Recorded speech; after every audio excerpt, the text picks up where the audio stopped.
We definitely wanted to spend some time outside in the Vegas heat.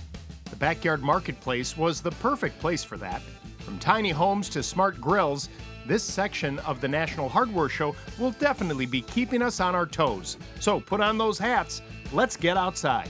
Well, this might be one of my favorite spots we're doing on grilling. I'm a Traeger user, and so is Luke, who's with Traeger as well. Nice to see you. Yeah, good to see you, Luke. I love these grills.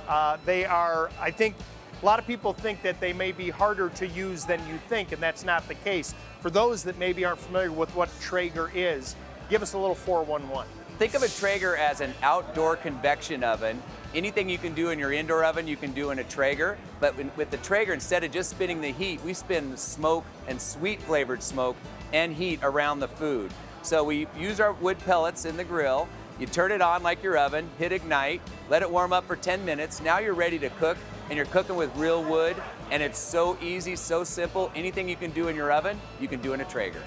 You've now taken your grill and connected it, which sort of, to me, I'm like, well, that makes perfect sense, because now with that connectivity that you have with the brain box here, it allows you to have some features that probably were never available before. Talk a little bit about that. Well, so 2 years ago, we started introducing this Wi-Fi technology. So it is a cloud-based solution.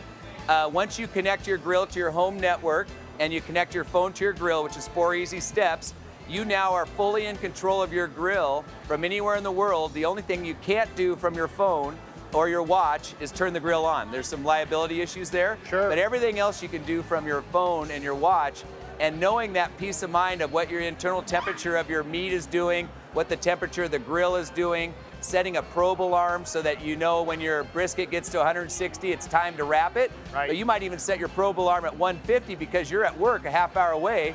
You're watching your meat, your probe alarm goes off at 150, you're like, oh, sweet, just enough time to get home and wrap my brisket. And then you run back to the office and you set your next probe alarm for 200 degrees because you want to be back home when you pull the brisket off.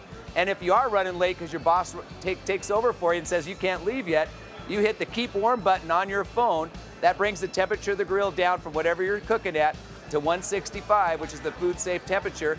And now your grill locks in at 165 and keeps your food nice and warm, doesn't overcook it, and you can get home and your brisket's all ready to go. Whoever thought that with technology on a grill, it would help people kind of goof off at work a little bit? I'm telling you, this is the grill where you set it and forget it. Now you set it, forget it, and you go golfing, you go fishing, you go to work. You can run to the store and not have to worry about what's going on with your food because you're looking at your phone the whole time. It all sounds great, but the bottom line is the food, when you cook it on a Traeger, is going to taste fantastic. Yeah. Luke, thanks so much. Thank you, Lou. Really appreciate it. Yep.